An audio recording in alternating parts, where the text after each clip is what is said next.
ঠিকই আছে, উপরে মারছে। আর গোল লাগবে সেফটি। রাসেল আহমেদ শুকুর 50 করছে।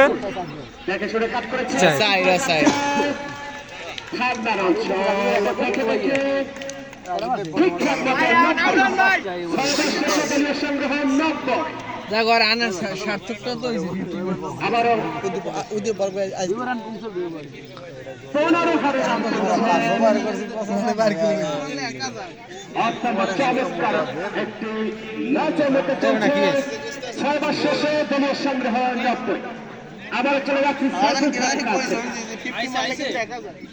উদি মাঠে পাশে বইয়ে জুতা ফেলবে।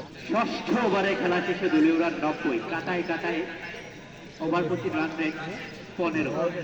এর আগে পাওয়ার প্লে 4 ওভারে 7 রান তুলেছিল 1 উইকেটের বিনিময়ে, এবং পঞ্চম ওভারে এসে জনি একটি দারুণ ওভার করেছিলেন, মাত্র 6 রান দিয়ে একটি ওভার শেষ করেছিলেন। কিন্তু ষষ্ঠ ওভারে এসে পাওয়ার জেনারেট করেছেন, টর্নেডো বইয়ে দিয়েছেন। 23 রানের একটি লম্বা ওভার দিয়ে কিন্তু তাদের রান রেটটা আবারও সচল রেখেছেন।